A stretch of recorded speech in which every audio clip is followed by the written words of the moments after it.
ou de áreas fechadas. O que acontece? Quando a gente fala que o paciente ele foi internado a partir de um gabarito, quer dizer o quê? Que tudo que ele gastar dentro da terapia intensiva está englobado no valor do convênio. Tá? Então, ele não vai pagar nada a mais, um valor a mais, sem ser aquilo que já foi acordado, tanto com o convênio quanto aí com o hospital. Tá? O que eu preciso entender? Por exemplo, ó, aqui em BH, a gente tem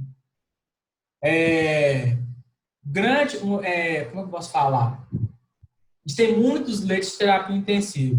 Só que os leitos que nós estamos disponíveis, ele não suporta o quê? O contingente de população que nós temos até mesmo na região metropolitana. Tem até mesmo de outros estados que vêm para cá, tá? Ou de outras regiões que vêm para fazer internação dentro aqui de Belo Horizonte e na região metropolitana. Então, o número de leitos que nós temos de terapia intensiva é escasso para o número de gente que a gente atende todos os dias, tá? E o que isso vai impactar para a gente? Primeiro, a grande demanda que a gente vai ter, né, de pacientes criticamente instáveis, tá? Uma outra coisa, a rotatividade de leito. Eu preciso ter leito rotativo para poder tentar suportar o número de pacientes que chegam gravemente todos os dias dentro do CTI. Uma outra coisa que vai impactar também é o quê? São os custos elevados, como a diária de terapia intensiva. Lembra que a gente falou que a diária pode chegar até R$ 25 mil dentro do CTI? Então, isso tudo vai impactar de um paciente ser admitido, tá? Uma outra coisa que é muito importante a gente poder lembrar que é o seguinte: quando você direciona um paciente, né, para qualquer local, sem ser para terapia intensiva primeiro, né, por exemplo, o paciente infartou, foi encaminhado diretamente para uma UPA, né? A gente sabe que uma UPA não é lugar de internação. E muito menos a UPA tem o quê? Tem leito de terapia intensiva e muito menos hemodinâmica.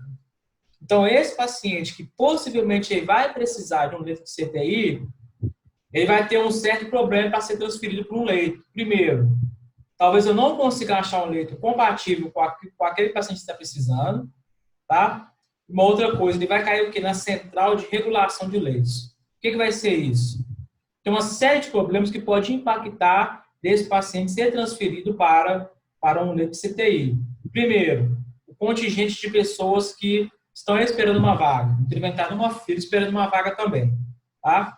A questão do município, né? Se eu tenho, por exemplo, leitos de terapia intensiva em Contagem, não justifica mandar esse paciente para terapia intensiva em Belo Horizonte, tá? Questão de gestões, isso aí. Uma outra coisa muito importante é o quê? É a tal do QI, né? Às vezes o paciente precisa de um leito de terapia intensiva, só que esse leito vai ser ocupado por uma pessoa que não necessita, porque foi indicação de uma pessoa grande, uma pessoa muito influente, por exemplo, um vereador, um prefeito, um deputado, e aquele leito ele foi reservado para essa pessoa, e acontece de alguém morrer precisando de CTI, e aquele leito não ser ocupado, tá? Ou está simplesmente reservado. Beleza? Por olha só, você está falando que o paciente, que para admissão dentro da terapia intensiva, a gente vai precisar de alguns parâmetros de admissão. O que eu preciso de pensar? Primeira coisa, o que foi proposto pela Sociedade aí Americana de Terapia Intensiva, né? Então, vai existir critérios para admissão dentro da terapia intensiva, e esses critérios vão se basear o quê? Por perfis de possíveis pacientes. Então, como que eles vão ser separados?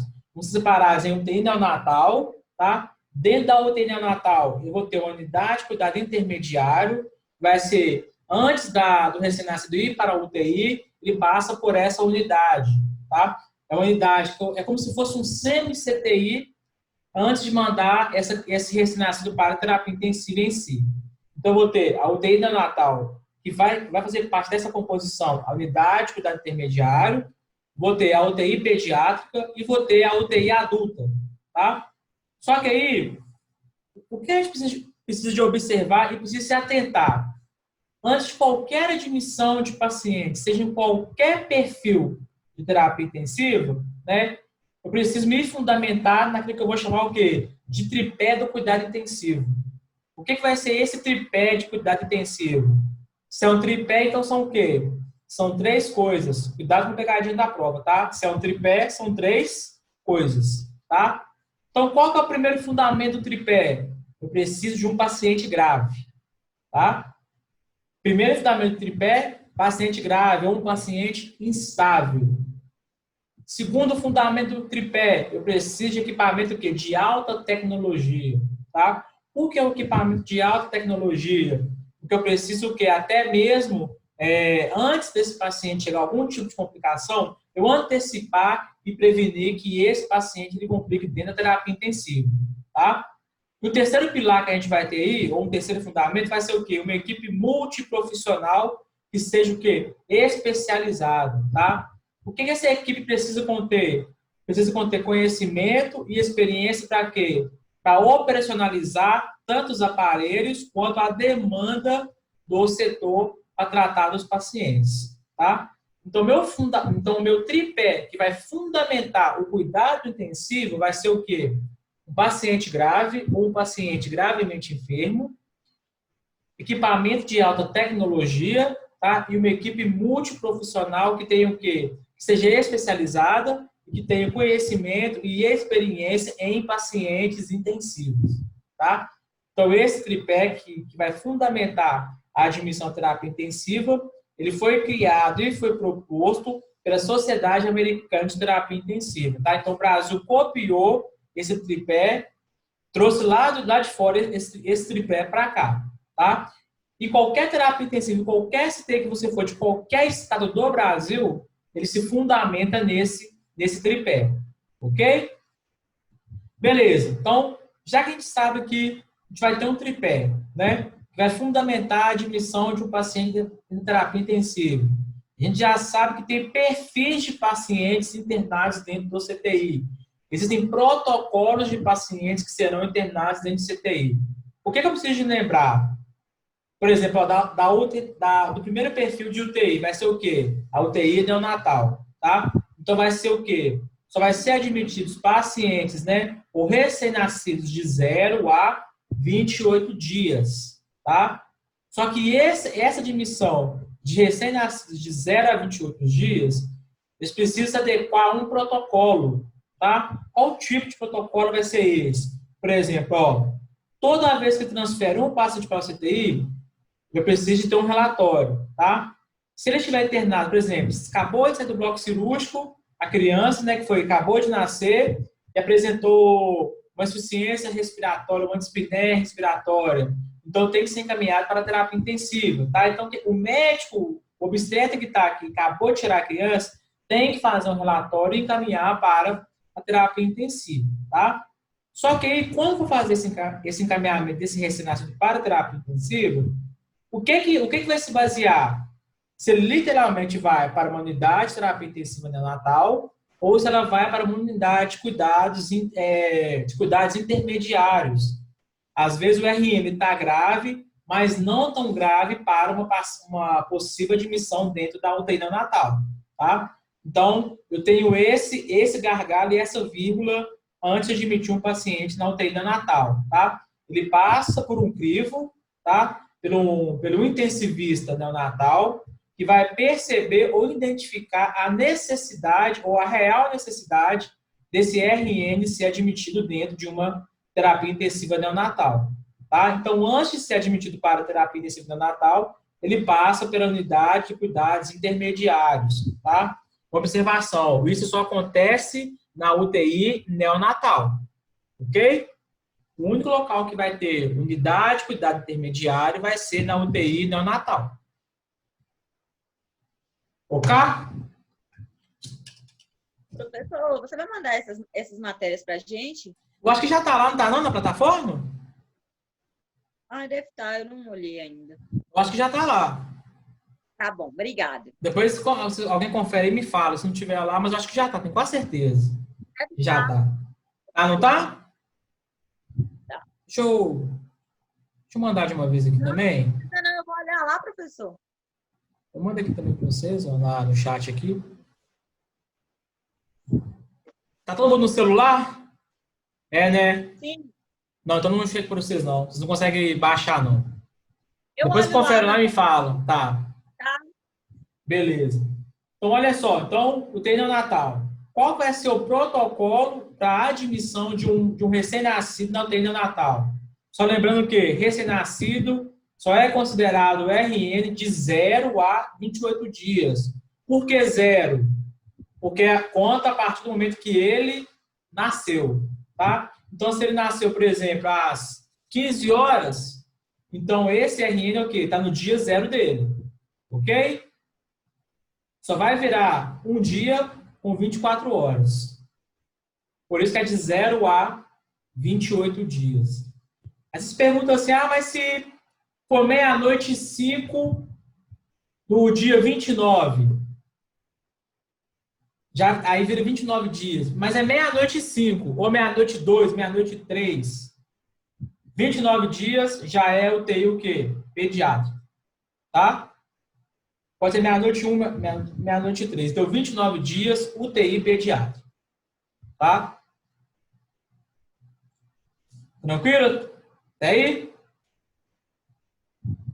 Beleza. Ó, então, qual vai ser o protocolo, então, de indicação ou protocolo de admissão de um recém-nascido numa UTI neonatal? Beleza. A gente falou que antes dela ir, desse RNI para o UTI neonatal, ele passa pela unidade de cuidado intermediário, né? O médico, o obstetra vai enviar um relatório, né, pedindo a admissão desse recém-nascido dentro ou da UTI neonatal ou da unidade de cuidados intermediários. O que vai basear esse protocolo para admissão desse RN dentro da UTI neonatal? Primeira coisa, uma anomalia que seja o quê? Congênita, tá? E essa anomalia congênita só vai ser considerada um protocolo de admissão desde que ela ameace alguma função vital desse recém-nascido, tá?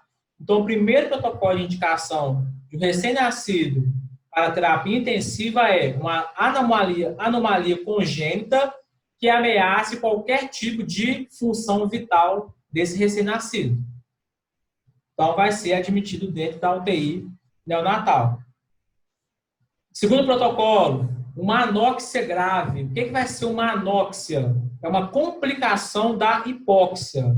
Se a hipóxia é uma falta de oxigenação no cérebro, a anóxia vai ser o quê? Uma falta de oxigenação ou uma baixa oxigenação no sangue. Tá? A hipóxia vai ser no cérebro e a anóxia, que é uma complicação da hipóxia, vai ser no sangue. Tá? Só colocar assim, ó, hipóxia, falta de oxigenação no cérebro, anóxia, falta de oxigenação no sangue.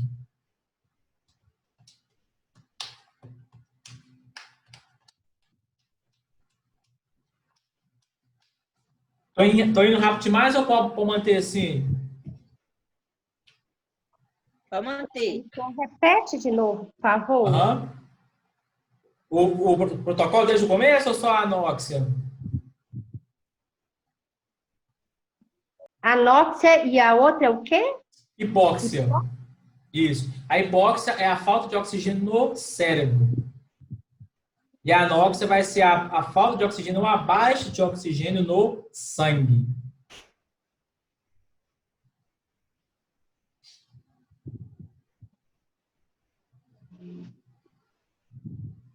Podemos? Show de bola. Então, primeiro protocolo de admissão, uma anomalia congênita que vai ameaçar a função vital. Fique esperto, tá? Só vai ser protocolo de admissão da anomalia congênita se ela ameaçar a função vital. Se por acaso tiver na prova assim, uma anomalia congênita, só anomalia congênita não é protocolo, tá errado, tá? Tem que ser uma anomalia congênita que ameaça a função vital. Ok? Segundo protocolo, então, vai ser o quê? Anóxia grave.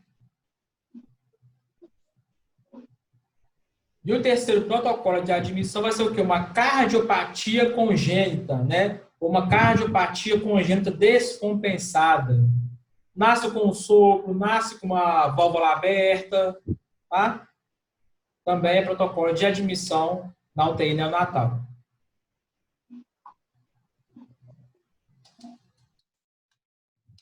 Show?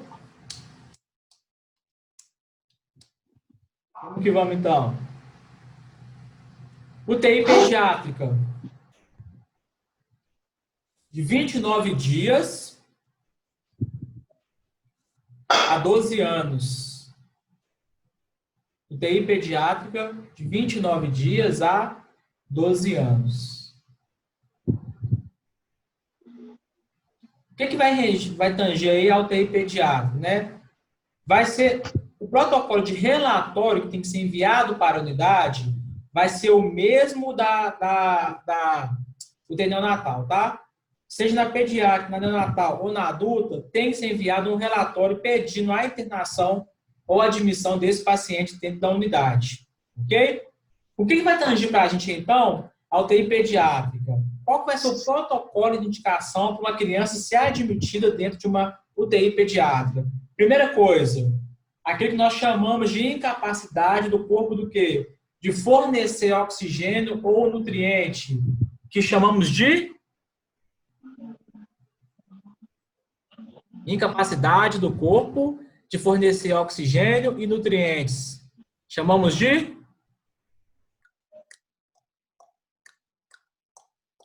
choque. Ok? Então, o choque vai ser o quê? Uma incapacidade do corpo de fornecer oxigênio e nutrientes. Por que chama choque? Vai estar todo descompensado. Então, vou descompensar todo o meu sistema, tá? Vai ser de ordem sistêmica. Então, eu vou hipoperfundir os órgãos e eles vão entrar em colapso. Então, vai causar um choque aí. Qualquer tipo de choque. Sim. Incapacidade de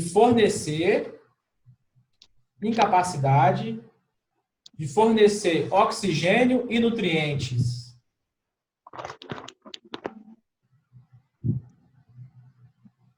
Popularmente chamado de choque.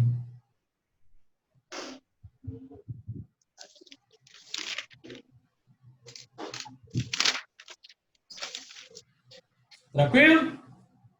Tranquilo. Segundo protocolo, vai ser o coma.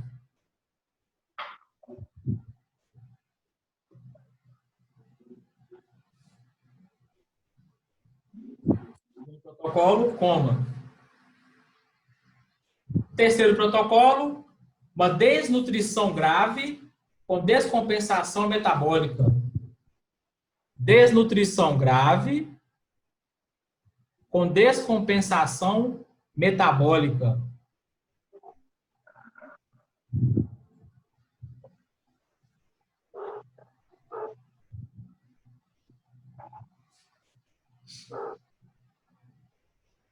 Desnutrição grave com descompensação metabólica. Quando fala uma descompensação metabólica, pessoal, a gente está falando de hipoglicemia, hiperglicemia, né? Pode ter uma acidose respiratória, uma alcalose respiratória, tá? Então, tudo que descompensar o corpo, de forma que vai produzir nutrientes, por exemplo, vai perder ferro, potássio, sódio, eu fico o quê? Descompensado. Elimina potássio mais, produz ferro de menos, tá? Então, tudo que vai descompensar de nutriente é uma descompensação metabólica. Próximo protocolo, quarto. Acho que é quarto mesmo, né? É quarto. Insuficiência cardíaca.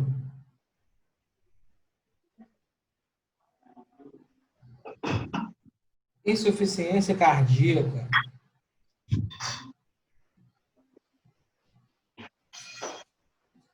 E o quinto protocolo, o quê? Uma necessidade de uma nutrição o quê? Parenteral.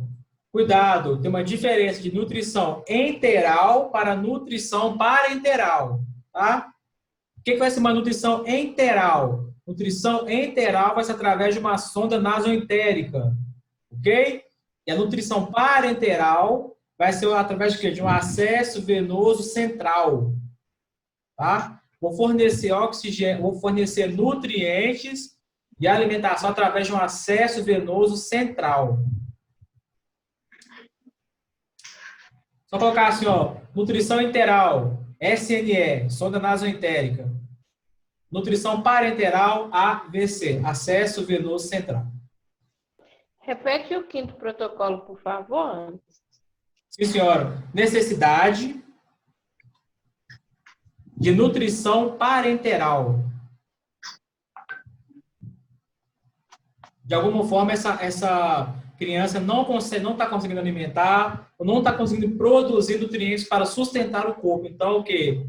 É feita essa fonte de nutrição através do acesso venoso central, tá?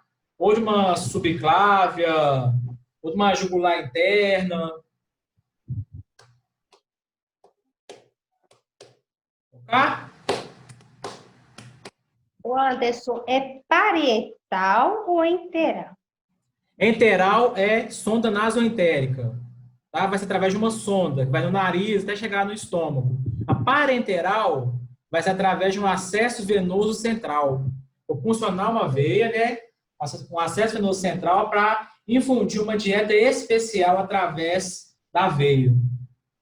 Tá, mas aí essa necessidade de nutrição parietal, que é o quinto Isso, o protocolo, quinto. Isso. É tá? parenteral, tá? Parenteral. Uhum.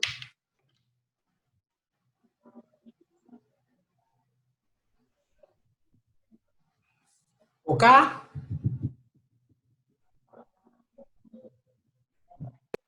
O choque é o primeiro, né? Isso, choque, coma, desnutrição grave, insuficiência cardíaca e nutrição parenteral.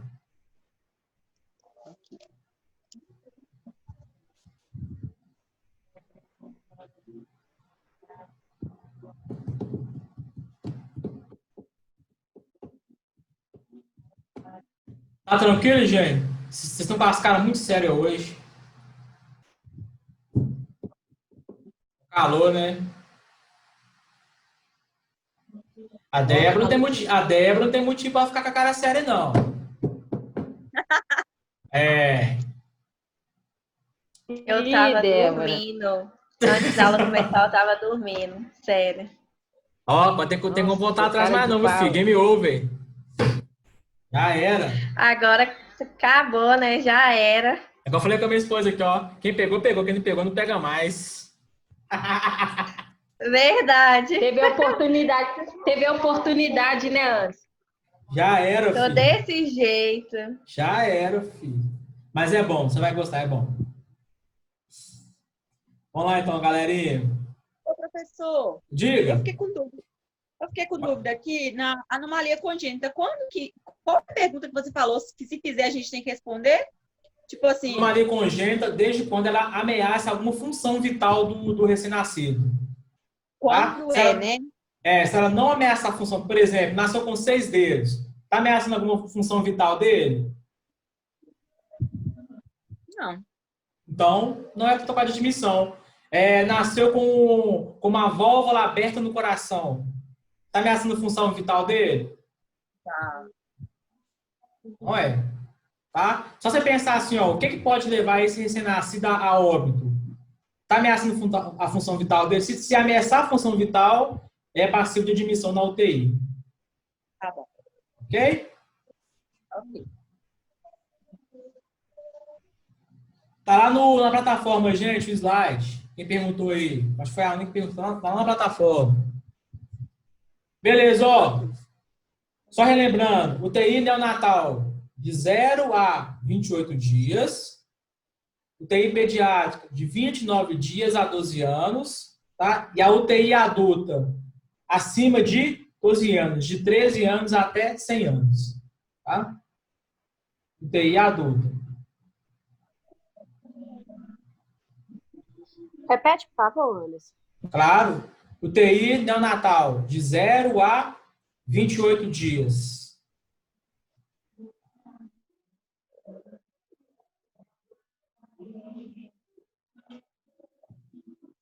Zero a 28 dias. UTI pediátrica de 29 dias a 12 anos.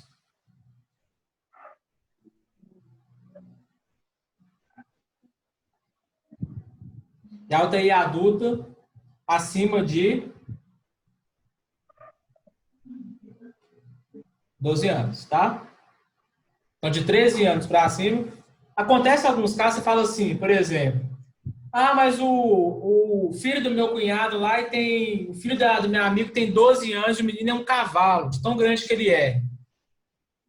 Alguns hospitais, né, pode fazer a internação dessa criança aí, entre aspas, na UTI adulta. Por quê? Como ela é muito grande, desenvolveu muito rápido, então ela não cabe numa cama pediátrica, tá? Então, é admitido dentro da UTI adulta. Só que essa admissão da UTI adulta, né, eu vou ter dois tipos de avaliações. Vou ter a avaliação do intensivista da UTI adulta, como vou ter a avaliação do intensivista pediátrico, tá?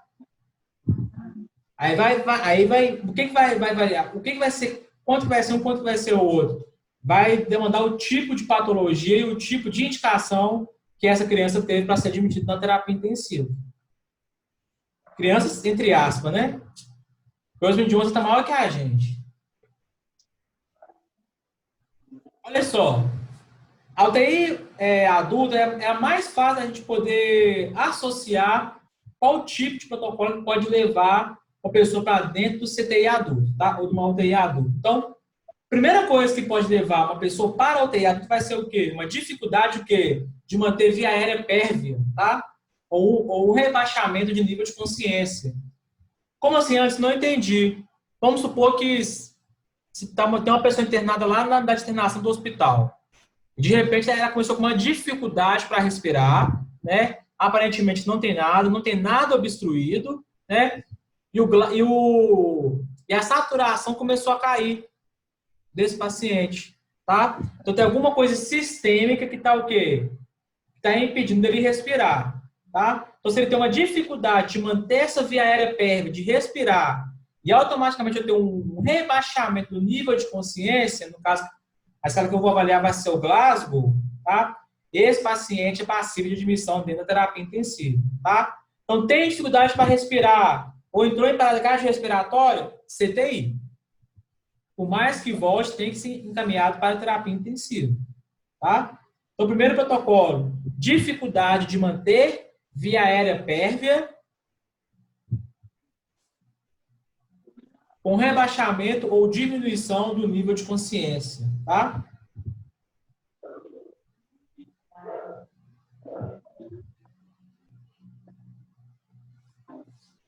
Dificuldade de manter via aérea pérvia, pode pôr entre parênteses, rebaixamento de consciência ou diminuição do Glasgow. Só lembrando que pela escala de coma de Glasgow, gente, se o paciente apresentar um Glasgow 8, já pode ser entubado, tá? Já é indicação de intubação, ok? Apresentou Glasgow 8, tem que ser entubado.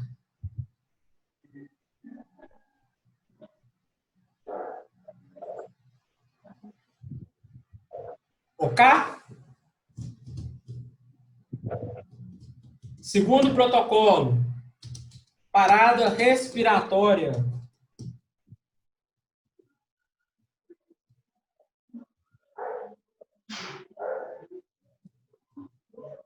Parada cardiorrespiratória também, tá? Professor, rebaixamento de nível de consciência que você falou? Isso. Ou diminuição do nível de consciência também, é a mesma coisa, tá? Ou diminuição do Glasgow, do jeito que vocês acharem mais fácil para poder associar aí.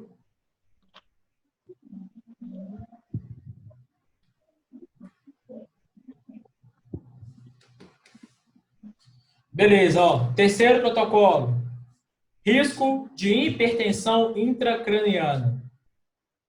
Ou risco de HIC. Professor, fala o segundo, que eu perdi. O segundo? Parada respiratória / parada cardiorrespiratória.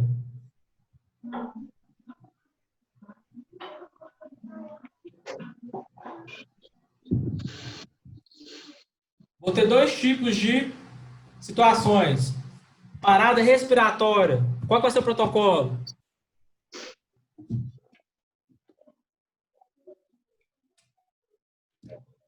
Já inicia massagem? Não, vai colocar só Respirar mesmo, no oxigênio. Show, Debs, isso aí. Verificar o quê? Se não tem via aérea obstruída, tá?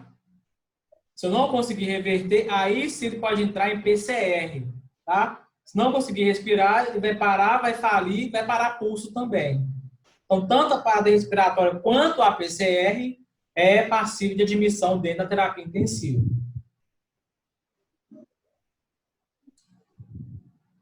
Terceiro aí, então, é o risco de hipertensão intracraniana.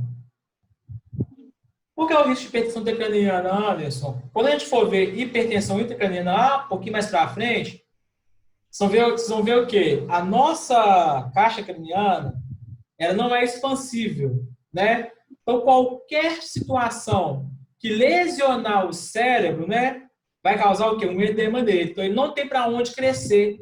Se ele não tem para onde crescer, vai ficar apertado na caixa craniana, não vai? Então, vai aumentar o fluxo sanguíneo, vai aumentar a pressão do cérebro também, tá? E se aumentar a pressão do cérebro e não aliviar a tensão ali, ele pode entrar aí, pode ter ele pode literalmente ter uma hipertensão intracraniana, né? E pode falir com uma morte encefálica, tá? Se não for revertido. Então, apresentou risco de HIC, CTI. Eu preciso que aliviar a tensão do cérebro e também aliviar a tensão do corpo. Por exemplo, ó, repara para você ver, quando você começa a correr, ou você faz alguma coisa que vai gastar energia e que vai elevar o seu fluxo sanguíneo, você pode ver que você sente uma pressão aonde também? Na cabeça. Ok?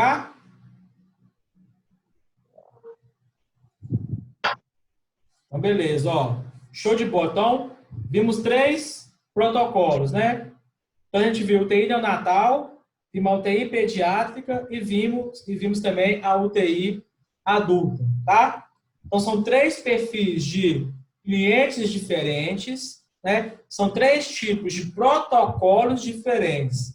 Agora, olha só. Deixa eu colocar uma foto para vocês aqui, para a gente poder identificar algumas situações ou alguns perfis de pacientes que a gente pega dentro do CTI. Isso aí é isso aí é um tipo, ó. Que a gente pega.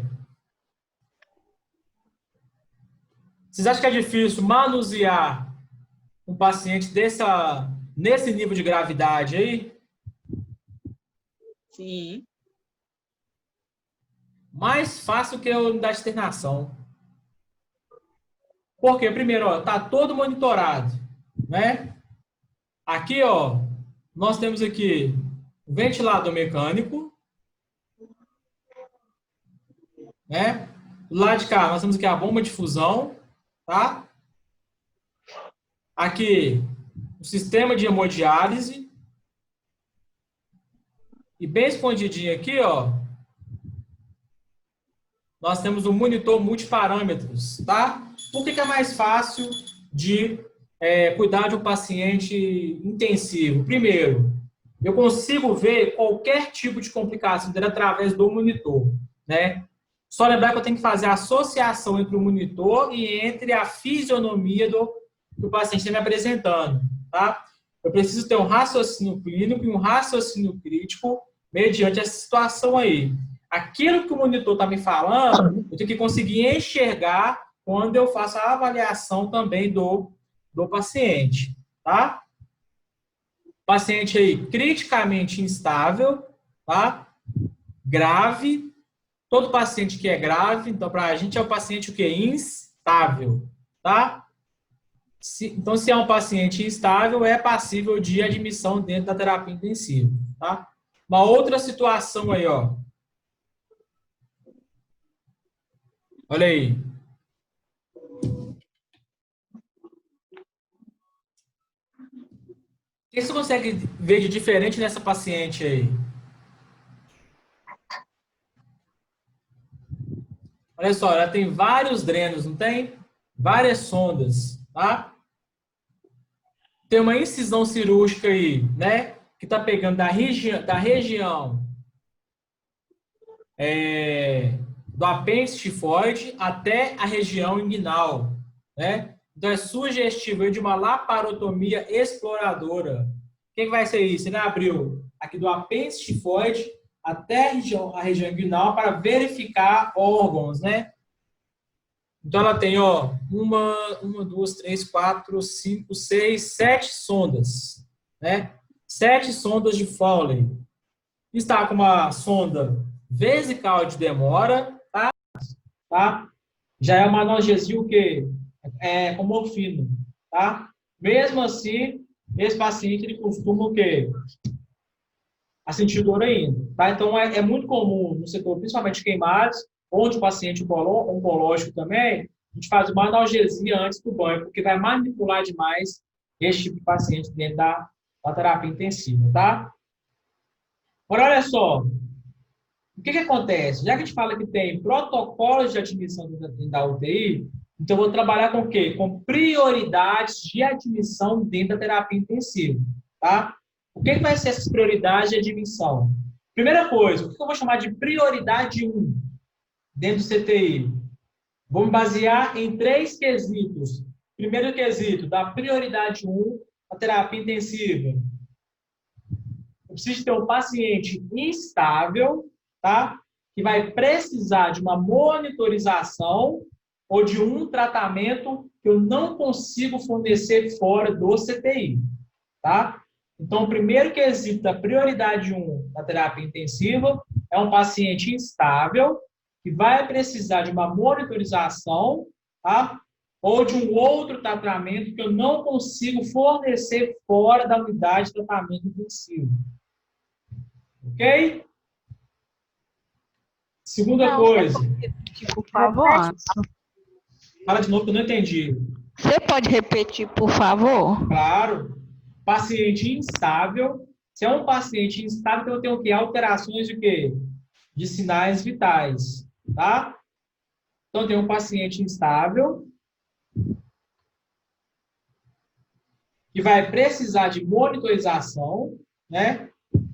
Na verdade, um monitor multiparâmetro para poder monitorar frequência cardíaca, frequência, pressão arterial, saturação de oxigênio, temperatura, tá? Pode continuar? Sim. Além de precisar disso aí, ou se ele necessitar também de um tratamento que eu não consigo fornecer fora da unidade de terapia intensiva. Por exemplo, você precisar de um procedimento rápido dentro da... Fazer uma traqueostomia, por exemplo, eu consigo fazer dentro do box de CTI. Só que eu já não consigo fazer isso na unidade de terminação. Tá? Ok. Beleza. Então, segundo subquesito da prioridade 1. Paciente que precisa ou que necessita de uma ventilação mecânica, precisa ser entubado. Paciente que precisa de ventilação mecânica e de drogas vasoativas. O que é uma droga vasoativa? Noradrenalina, dobutamina, tá? Drogas que vão ajudar esse paciente a sobreviver ou manter alguma função do corpo. Então, um paciente vai precisar de ventilação mecânica e utilização de drogas vasoativas.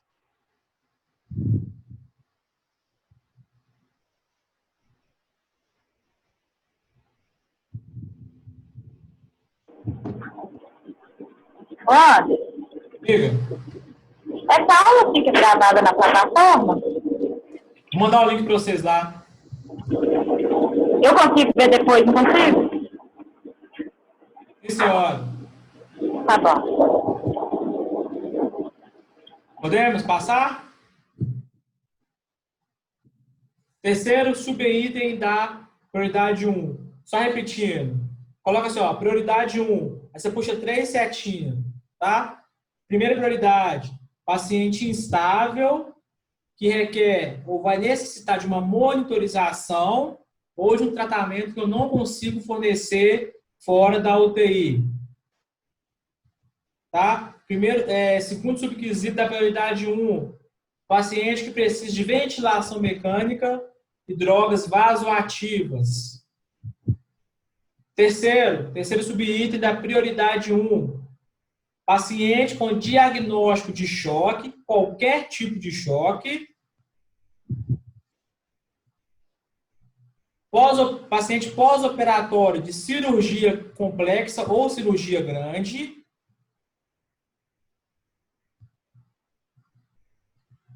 Isso aí é o 1 ainda? A 1 ainda.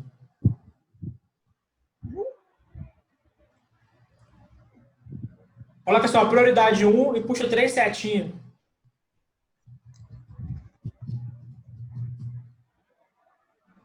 O que eu falei? Foi paciente com diagnóstico de choque, não é isso?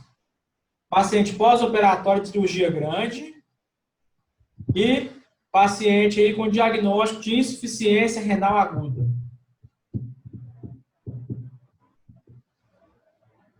Paciente com diagnóstico de choque. Paciente pós-operatório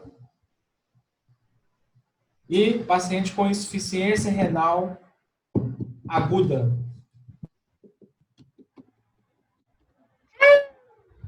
Nem diz o cara nos teclados lá, como é que ele chama? Esqueci. Olha lá, Ita, não, o doidinho lá, ó, que grita. Au! Como é que ele chama? Esqueci. Negócio de forró aí. Frank Aguiar. Frank Aguiar, isso. Frank Aguiar. Ok, galerinha? Na prioridade 1.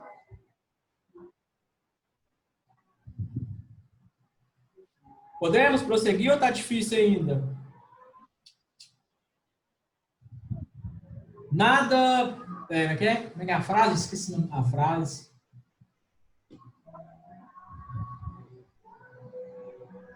Ah, esqueci. Só sei que é nada... nada é tão ruim que pode ficar pior. Essa que é a frase. Nada é tão ruim que pode ficar pior. Hã? Tô brincando, você tá tranquilo. Misericórdia. Vamos lá. Olha só, ainda dentro da prioridade 1, o que a gente precisa pensar?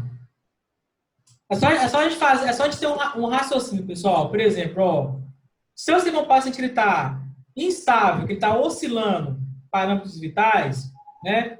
Principalmente aí com dificuldade para respirar, o problema da respiração, né? Possivelmente esse paciente vai precisar o quê? De uma ventilação mecânica, ok? Se ele está instável, pode precisar de uma ventilação mecânica, então ele precisa ser o quê? Monitorado o quê? Intensamente, tá? Por que acontece isso? Qualquer paciente que ele esteja, né, numa instabilidade que está aumentando a gravidade dele dentro do setor, ele pode necessitar de uma intervenção imediata, tá? O que vai ser uma intervenção imediata? Ele pode complicar e precisar de fazer um procedimento de não urgência, tá? Ok? Paciente grave, ele sempre pode complicar. Ok? Beleza, ó, uma outra coisa que a gente pode pensar também, aqueles pacientes que têm o quê? Que têm doenças crônicas também, né? Que apresentam algum tipo de comorbidade, né? Ou apresentam uma agudização de uma doença que já era crônica, que já tinha uma doença, ela começou a complicar. Eles também podem desenvolver o quê? Algum tipo de situação que possam necessitar de uma intervenção, principalmente cirúrgica, tá? Os pacientes também que têm algum tipo de comorbidade prévia, né? Que possivelmente podem desenvolver ou são grandes agentes para um desenvolvimento aí de uma doença aguda, por exemplo, o idoso que tem uma sequela de um AVC, pode precisar de uma cirurgia de emergência, tá? Isso acontece muito dentro do CTI para a gente. Você admite o paciente para uma coisa, né, por um problema, ele desencadeia um outro problema, tá? Por exemplo, no caso do idoso, teve um AVC. Esse AVC que ele teve não conseguiu chegar a tempo no hospital. Então, além de eu ter que resolver o AVC, eu preciso resolver também a sequela do AVC, que foi ocasionado pela comorbidade básica que ele tem. Por exemplo, uma diabetes, uma hipertensão, tá? Uma insuficiência cardíaco congestiva, tá? Então, o paciente que tem comorbidades, né? e ele tá instável dentro do CTI, são grandes artigos para complicações posteriores, tá? Então, tem que ficar esperto com isso aí. Ô, professor, saturação, ela passa de 98? Fala de novo. Não entendi. Saturação passa de 98? Alguns pacientes chegam a 99. E aí? Só vai chegar a 100% o paciente que estiver sob ventilação mecânica. Tá? Tá. O normal de saturação do ser, por exemplo, nós estamos aqui plenos, tranquilos, com calor, a flor da pele, saturação normal vai variar de 94 a 98. Se baixar também muito, falta quebrando. Se baixar, por exemplo, se chegar a 92, a gente começa a preocupar. Tá? De 92 e começou a cair, a gente começa a preocupar. Agora, se aumentar, não tem problema não. O que é via de regra é o seguinte, nenhum ser humano normal, igual nós estamos aqui, vai saturar 100%, tá? Não satura 100%. Só satura 100% paciente que está sob ventilação mecânica. Tem essa pergunta na prova, hein? VOF. Só vai saturar 100% paciente que está sob ventilação mecânica. Essa afirmativa é falsa ou verdadeira? É verdadeiro. Verdadeiro. Aí, ué. Entendeu? Verdadeiro. E se a saturação dela tiver em 98 e batimento acelerado, a 160 também? Aí tem que ver qual que é a causa do batimento, da taquicardia dele. Pode ser um infarto, entendeu? Pode ser uma descompensação de alguma coisa, aí precisa investigar para ver o que é. Pode ser uma medicação que está, por exemplo, se ele estiver em noradrenalina, vai aumentar a frequência cardíaca dele, porque a nora é para quê? Para manter função cardíaca, tá? Então, se ele chegar numa função normal cardíaca e não tirar a nora, eu vou só aumentando a frequência cardíaca dele. Eu preciso parar a nora para o quê? Para manter a função cardíaca normal. Beleza? Tranquilo? Beleza, então, ó. Prioridade 2. O bom é que a prioridade 2 e a prioridade 3 só tem um item. Sacou? O que vai ser a prioridade 2? Ó, vai ser literalmente o quê? O paciente que vai também necessitar de uma monitorização dentro do CTI, tá? E pode possivelmente precisar de uma intervenção imediata, tá? Não quer dizer que ele vai precisar. Então, ó, prioridade 2 é um paciente que vai precisar ser monitorado, né? E potencialmente ele pode necessitar de uma intervenção imediata. Por exemplo, o paciente que tem hipertensão e diabetes, tá? Ele pode precisar de uma intervenção imediata. Não quer dizer que ele vai precisar, mas ele pode precisar. Então, essa é a prioridade 2, tá? Então, prioridade 2, o paciente vai precisar ser monitorado no CTI, tá? E que pode precisar ou não de uma intervenção imediata. Aí você pode colocar entre parênteses aí, ó, paciente com comorbidade crônica ou paciente com doença crônica. Professora, confundida. Pode falar. Eu tô confundindo aqui. Peraí. Porque eu tava copiando prioridade, né? Sim. E agora você tá falando sobre o que mesmo? Prioridade 2 agora. É a 2 agora. A gente já tinha copiado prioridade. Não. A prioridade 1, ela tem 3 subquesitos. Não, acho que eu copiei. Eu acho que eu tava confundindo os negócios. É porque eu copiei paciente que precisa de ventilação mecânica ou drogas vasoativas. Isso aí foi Isso é prioridade 1. É assim, ó, por exemplo, ó, é como se fosse isso aqui, ó. Deixa eu... Ainda é Aqui, ó. Deixa eu mostrar para vocês. Você faz assim, ó.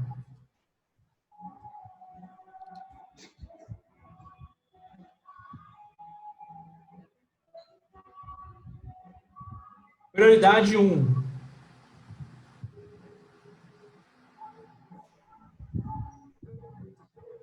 A prioridade 1, aqui, ó. Deu para ver aí? Prioridade 1 vai ter 3 quesitos dentro da prioridade 1. Tá? Por exemplo, ó, o paciente instável que vai precisar de uma intervenção, tá? O paciente que vai precisar aqui de uma ventilação mecânica ou droga vasoativa, e aqui um paciente pós-operatório, paciente com insuficiência renal, paciente crônico. Tá vendo aqui, ó? Então, esses 3 quesitos aqui, ó, é dentro da prioridade 1. Tá? O que vai ser a prioridade 2 agora? O único que vai ter 3 quesitos é a prioridade 1, que vai ser a maior. Tá? Agora, a prioridade 2, acabei de falar com você. Deu para entender aí? O que é que repete a prioridade 1? Não, eu copiei, eu só estava confundindo, na verdade. Isso, ó, então só para a gente relembrar e não fazer confusão, ó. Prioridade 1. Dentro da prioridade 1, qual vai ser a primeira setinha? Um paciente instável, que vai precisar de monitorização ou vai precisar de algum tratamento que não tenha dentro do CTI. Tá?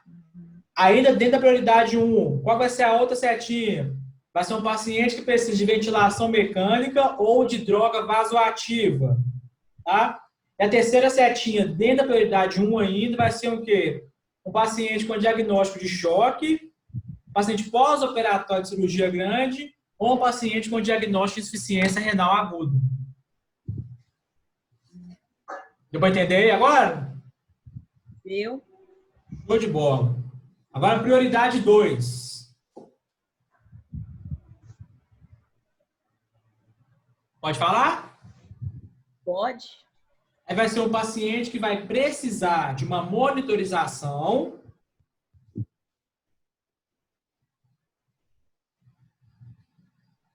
que pode ou não precisar de uma intervenção imediata. O que quer dizer isso, Anderson? Ele pode complicar ou não, mas ele precisa ser monitorado, tá?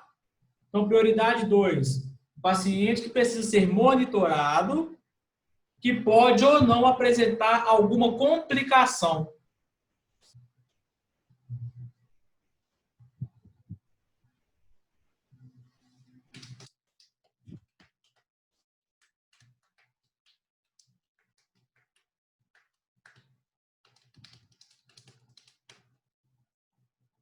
Podemos?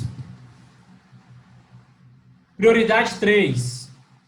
Eu falei com vocês, ó, o único que vai ter 3 subquesitos vai ser só a prioridade 1. A 2 e a 3 é só 1. Tá? O que vai ser a prioridade 3?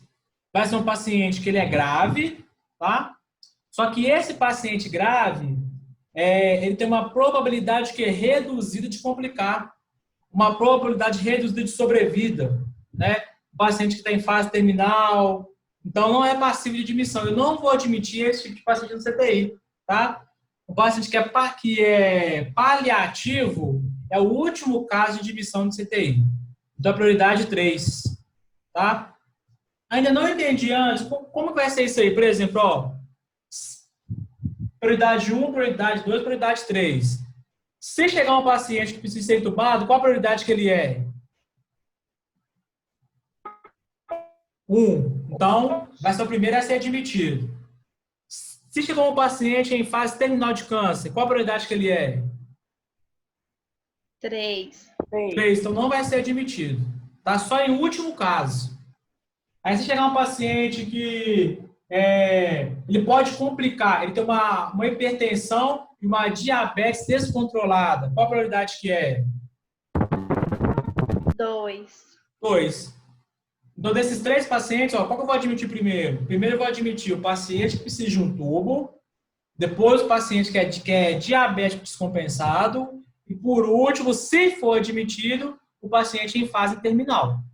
Tá? Aí você pergunta assim, ó, como assim, Anderson, se for admitido? Existem alguns casos que a família não concorda em ser um paciente paliativo, tá? Ou seja, qualquer esforço médico, né, que fizer para aquele paciente não vai aumentar o tempo de sobrevida desse paciente. Pode até acontecer, se ele precisar de algum procedimento cirúrgico, eu posso até o quê? agravar a situação dele e matar esse paciente antes da hora, tá?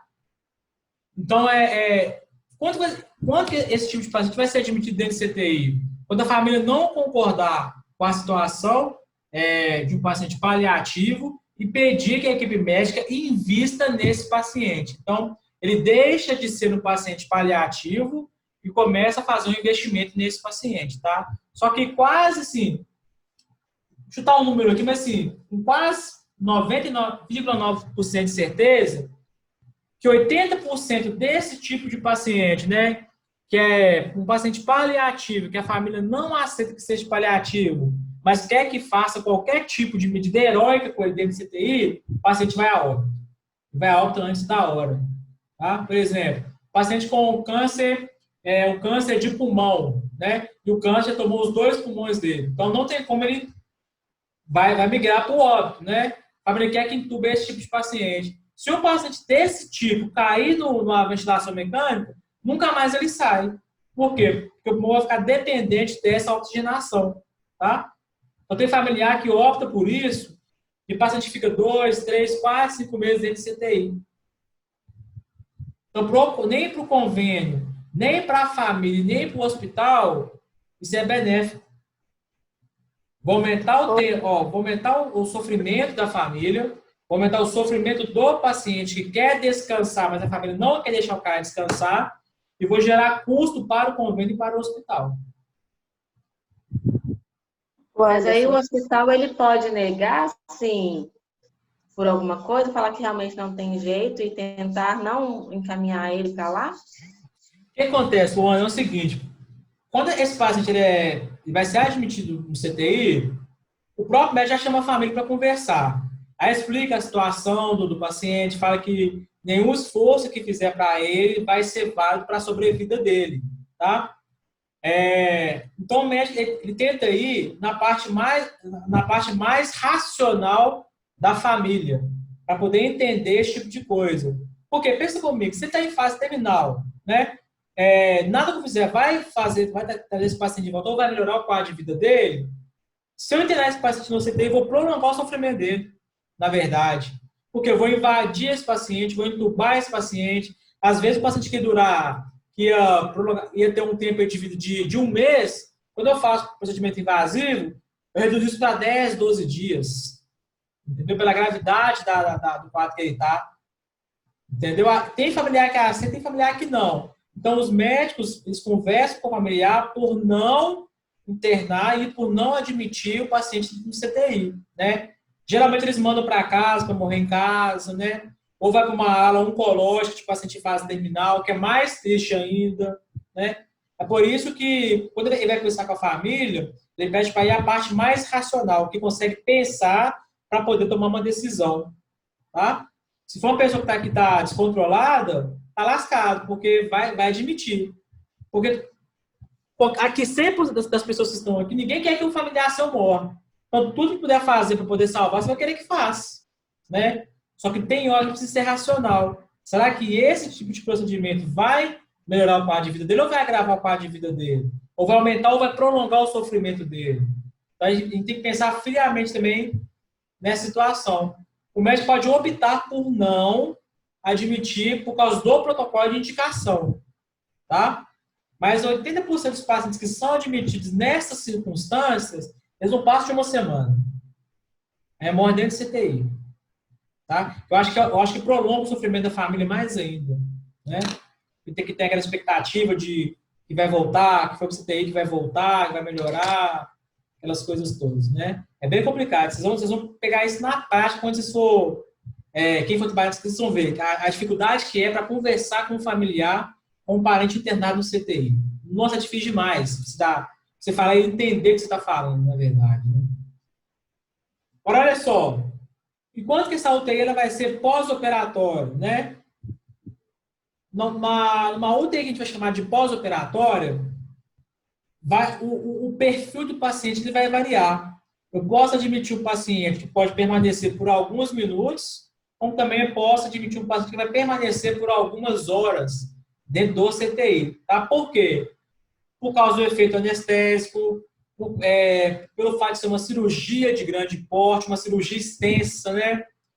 Pelo fato desse paciente ter perdido muito sangue e ter que ser hemotransfundido dentro do CTI, ser monitorado naquele que a gente chama de período de 48 horas, que é a hora de risco, né? Que é justamente o espaço onde o paciente ele pode agravar no pós-operatório imediato, né? Que são as 48 horas, tá?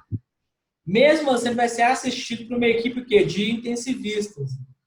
Aí você fala assim, qual tipo de cirurgia que o paciente pode ser encaminhado para a terapia intensiva?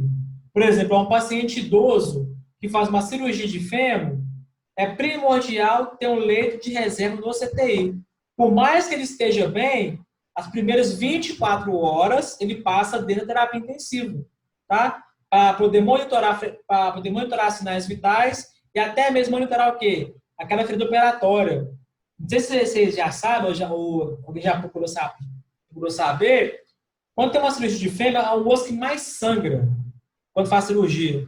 Então, perde muito sangue. Tanto que um dos protocolos cirúrgicos, né, uma cirurgia óssea, principalmente de fêmur, é fazer uma reserva de 600 ml de concentrado de hemácia, mais uma reserva dentro da terapia intensiva, tá? Para poder operar um paciente com fratura de fêmur. Não quer dizer que não vai usar, né? Mas precisa ter a hemácia reservada, mais o leito de CTI também reservado, tá? Só que aí existem alguns fatores que são avaliados dentro da UTI pós-operatória, tá? Que fatores que vão ser esses? Por exemplo, eu só vou admitir na UTI pós-operatória, né, o paciente maior do que 70 anos, tá? O paciente com idade maior, com 70 anos, tem que ter um leito de terapia intensiva reservado após uma cirurgia, seja qualquer cirurgia que for, tá? Uma cirurgia de grande porte, uma cirurgia intensa, igual a gente falou, também é passível de na UTI pós-operatória. Um paciente com uma sepse grave, tá? Após uma cirurgia, também é passível de admissão na UTI pós-operatória. Aquele paciente que apresentou uma instabilidade hemodinâmica durante todo o procedimento cirúrgico, também é passível de admissão na UTI pós-operatória. Aqueles pacientes que apresentam uma hemorragia maciça, aquela hemorragia com uma grande quantidade de sangue, tá? Do sangue mais grosso, também mais viscoso. E aqueles pacientes que apresentarem também uma insuficiência respiratória dentro do bloco, tá? Então, os fatores são esses. Uma idade maior do que 70 anos, tá? Uma cirurgia de grande porte, uma cirurgia extensa, uma sepse grave, uma instabilidade hemodinâmica, uma hemorragia maciça e aqueles pacientes que apresentaram também uma insuficiência respiratória. É tudo passível de admissão na UTI pós-operatória, tá? Isso tudo pode acontecer dentro do paciente, dentro do bloco cirúrgico, tá? Às vezes, umas evolui para mais características que essa, às vezes evolui só para uma característica igual a essa. Vai variar de perfis de paciente para paciente. Vai variar de cirurgia para cirurgia também, tá? Por exemplo, uma cirurgia cardíaca, a chance do paciente agravar é muito grande. Não quer dizer que ele vai agravar, né? Por ser uma cirurgia extensa de, sei lá, aproximadamente 10, 12, 14, 20 horas, dependendo do nível que esse paciente se enquadra, né? Uma cirurgia cardíaca, ou se é de válvula, ou se é de artéria, né? Então, esse tempo ele pode variar, né? Como também a perca de sangue também, ela pode variar durante aí o procedimento cirúrgico. Então, isso tudo é avaliado e é ajustado, tá? Não tem como falar assim, esse tipo de paciente vai ser admitido no pós-operatório. Eu tenho os fatores, mas todos aqueles fatores eles são avaliados antes da admissão desse cliente dentro da UTI pós-operatória. Ok? O que eu vou chamar de consideração geral? Primeiro, o que vai ser via de regra? De maneira alguma, né, eu vou admitir paciente que não tenha possibilidade de recuperação. Tá? Então, de maneira alguma, não vamos admitir pacientes que não tenham possibilidade de recuperação. Aquilo que eu falei com vocês, pode acontecer de um paciente ou outro subir e ser admitido?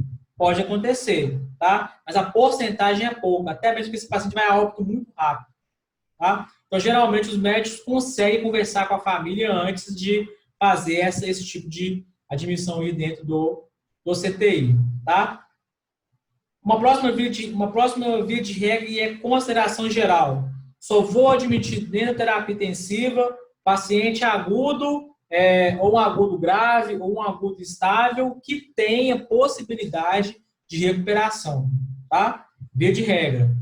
Vou admitir paciente na terapia intensiva que tenha possibilidade de recuperação, tá? E uma terceira via de regra, eu não posso me basear em apenas um diagnóstico, tá? Por quê? Porque um diagnóstico ele pode ser N coisas. Então, eu preciso saber a história pregressa, preciso saber histórico familiar, né? Preciso saber a história da moléstia atual desse paciente, por que ele chegou para mim no CTI, quais são as comorbidades que esse paciente tem, por que ele está agravando, tá? Eu preciso identificar isso aí, tá? Então, a consideração que a gente chama de geral para uma admissão dentro de terapia intensiva são essas. Só vou admitir um paciente que é um paciente agudo grave, que tenha chance de recuperação, né? Não vou admitir, se possível, né, um paciente que esteja em fase terminal, de qualquer tipo de doença, e não se basear numa admissão em apenas um diagnóstico ou apenas uma característica dentro da terapia intensiva, tá? Porque eu preciso disponibilizar recursos para esse paciente. Ok? Tudo certo? Beleza, ó. Qual que é o próximo passo nosso, então? O que eu tenho que fazer antes de admitir um paciente dentro aí do CTI? Então, eu preciso o quê? Observar alguns passos, tá? Primeira coisa, antes de eu admitir um paciente no CTI, eu preciso ver disponibilidade de leitos, tá? Só vamos admitir um paciente no CTI se tiver leito disponível, ok? Segundo passo, nós precisamos observar dimensionamento de pessoal. Eu tenho 20 leitos de terapia intensiva. Então, eu preciso ter quantos funcionários lá dentro? Quantos técnicos de enfermagem? Tenho 20 leitos. Preciso ter quantos? RDC número 7.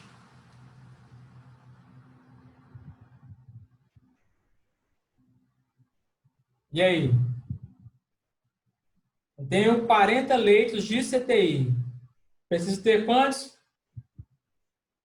técnicos de enfermagem dentro do meu CTI? Eu sei que para cada paciente, cada técnico, 2 pacientes, né? 2 a 3 pacientes. Exatamente. E aí? Amanhã, se Deus quiser, nós combinarmos 80 técnicos. Tenho 20 leitos de CTI. Se a cada 2 pacientes, se a cada um paciente eu preciso de 2 técnicos, é isso? Fala RDC? Ou a cada um técnico eu preciso de 2 pacientes? 1 para 2. Um paciente para 2 técnicos. Então, quantos técnicos eu vou precisar?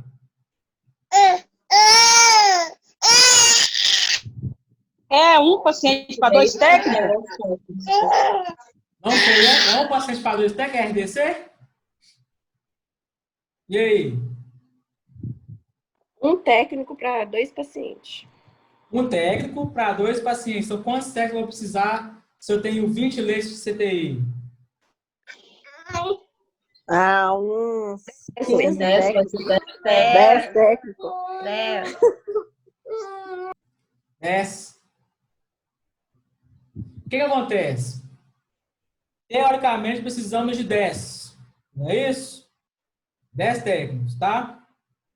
Em alguns CTIs, sempre tem 1 ou 2 a mais, que fica como, a gente chama de ajuda, tá?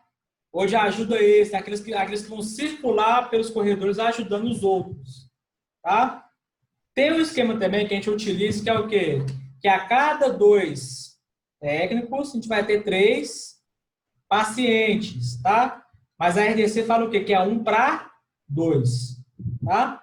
Vocês vão ver, dependendo do CT que vocês vão trabalhar, isso vai variar um pouquinho, tá? Ou você vai assumir 2, ou você vai assumir 1,5, mas você nunca vai assumir mais do que 2 pacientes dentro do CTI.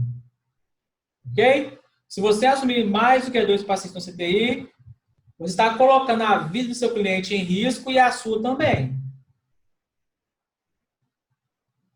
Ok?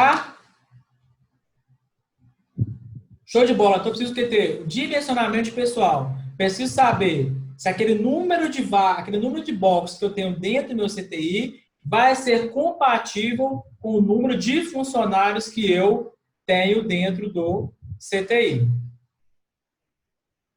Beleza? Então, beleza. Ó, primeiro quesito, a gente falou de leitos disponíveis. Agora, o dimensionamento pessoal. Terceira coisa, eu tenho equipamento e material necessário para admitir esse paciente no CTI. Se eu tenho 20 leitos de terapia intensiva, eu preciso ter 20 respiradores. Teoricamente, eu preciso ter 20 aparelhos de pressão. Preciso ter 20 termômetros. Tá? Por quê? Eu não posso pegar um aparelho e transferir para outro paciente. Tá? Preciso ter 20 saturímetros. Tá? Mensurar a saturação de oxigênio. Então, eu preciso ter equipamento e material necessário compatível com o número de pacientes que eu tenho internado dentro do CTI. Vai cair, eu acho que vai cair aqui, galerinha. A gente volta na outra aí.